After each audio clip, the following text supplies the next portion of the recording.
अभिवादन स्वीकार कीजिए ब्रजेश मिश्रा का और आप देखना शुरू कर चुके हैं द डिबेट। बहनों भाइयों, दो तीन मुद्दे इस वक्त बहुत जबरदस्त चर्चा के बीच हैं। कुंभ में भगदड़ हादसा और उससे मरने वालों की संख्या, प्रभावितों की संख्या। जब इस पर बात चल रही थी तब कल अब संसद सत्र है, वहां पर बजट पेश होने वाला है। विपक्ष ने खुला ऐलान कर दिया है कि बजट की बात बाद में होगी, कुंभ की बात पहले होगी।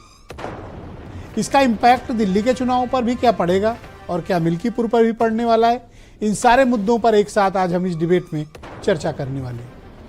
बहन भाइयों, कुंभ के हादसे ने पूरे देश भर को स्तब्ध कर दिया।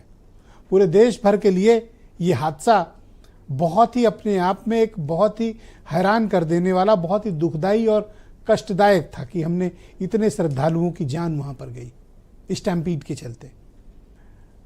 आज ये उम्मीद की जा रही थी कि सरकार की तरफ से इस पर कोई आधिकारिक बयान, स्टेटमेंट्स या कोई प्रेस कॉन्फ्रेंस होगी, बट आज भी स्थिति कुछ स्पष्ट नहीं हुई। जो कल की प्रशासनिक तस्वीर थी वही आज की है। आज न्यायिक आयोग वहां पर पहुंचा और न्यायिक आयोग ने मौका का मुआयना भी किया, घटनास्थल पर भी गए, हॉस्पिटल भी गए। हॉस्पिटल में भी जिस तरह के परिजनों के स्टेटमेंट आ रहे हैं वो बड़े हैरान करते हैं, बड़े परेशान करने वाले हैं। काफी संख्या में लोग गुमशुदा हैं, उनकी तलाश जारी है। कुंभ के इस हादसे पर चूंकि न्यायिक जांच बैठ गई है, इसलिए किसी भी एक अधिकारी पर कोई कार्रवाई नहीं की गई। ये उम्मीद की जा रही थी कुछ अफसरों को पर खिलाफ सरकार सख्त से सख्त कार्रवाई करेगी, ये जो कुछ भी मिसमैनेजमेंट हुआ, लेकिन किसी अधिकारी के खिलाफ अब इस वक्त जब मैं आपके साथ परिचर्चा कर रहा हूं कोई भी कार्रवाई नहीं हुई। इधर विपक्ष ने खुला ऐलान कर दिया है, अपोजिशन कुंभ की बात पर आमादा है। कल देश का बजट प्रस्तुत हो रहा है संसद में और संसद सत्र आज से शुरू भी हो गया है। अब कल बजट पेश होने के बाद जब मंडे को वापस दोनों सदन शुरू होंगे, निश्चित तौर पर जो सबसे बड़ा मुद्दा अपोजिशन उठाने वाला है वो है महाकुंभ के भगदड़ हादसे का। हादसे के दौरान, हादसे के बाद की जो स्थितियां रहीं, इन सब पर विपक्ष सरकार को घेरने वाला है।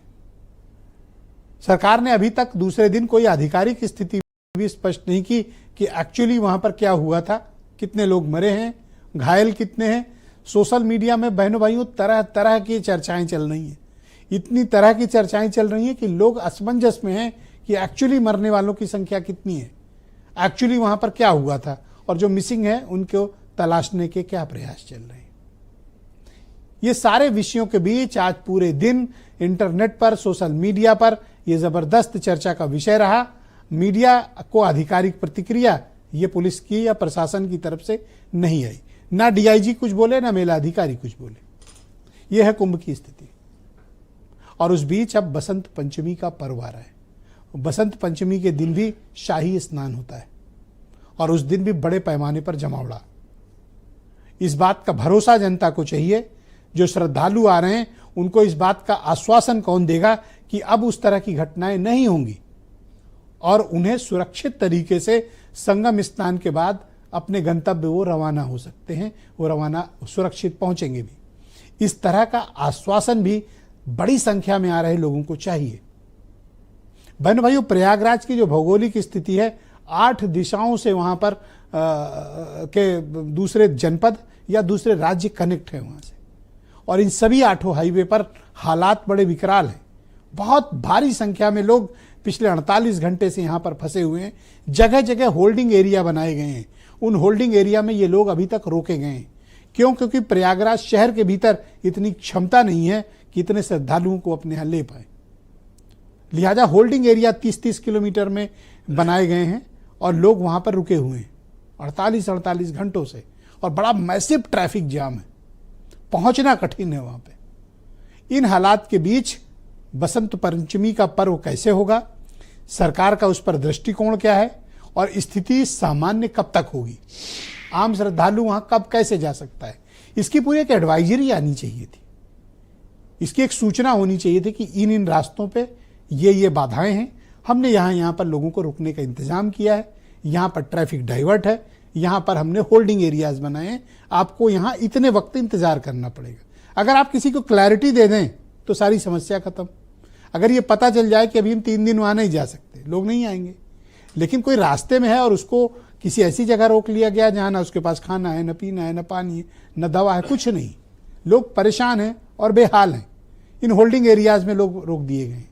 वो कब पहुंचेंगे कुंभ तक उनको खुद नहीं पता, और प्रशासन को भी नहीं पता, क्योंकि लाइन ऑफ कमांड सीधे मेलाधिकारी के दफ्तर से आ रही।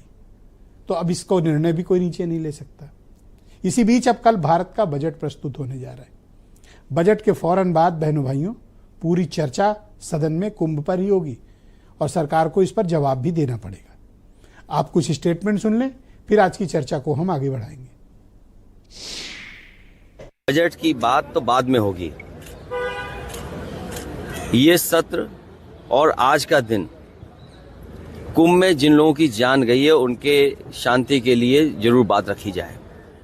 जिन लोगों की जान गई है भगदड़ में, सरकार संख्या छिपा रही है। पहले हमारा ध्यान इसी पर है जो खोए हुए लोग हैं उनकी सही जानकारी दे। सरकार की खुली किताब है, कहीं कोई छुपाने का काम नहीं कर रही है, लेकिन सरकार की व्यवस्थाओं की भी सब लोग सराहना कर रहे हैं और कर रहे थे। और निश्चित रूप से जब 29 तारीख के बाद पूरा कार्यक्रम निपट जाएगा तो सारा देश और दुनिया इस कार्यक्रम की व्यवस्थाओं की सराहना करती हुई नजर आए। आप देख सकते हैं कि ट्रक जेसीबी से मलबे उठाए गए हैं, कपड़े, जूते, चप्पल, उनके सामान, ये जेसीबी से उठा के ट्रैक्टरों में भरे गए। इससे साबित होता है कि संख्या बहुत बड़ी है।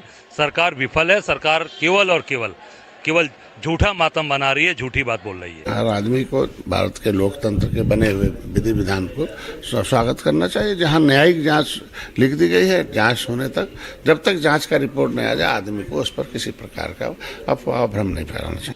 जिस तरह जनता ने कहा कि क्रूर शासक, क्रूर मुख्यमंत्री, और जिस तरह से आज धर्माचार्य भी जो हैं वो सब लोगों को पीड़ा महसूस करे, जिस पीड़ा को मैं बहुत दिन पहले कह रहा था कि अव्यवस्था बहुत है, दिखावा ज्यादा किया जा रहा है, वीआईपी कल्चर है और आस्था को इवेंट बना दिया गया है।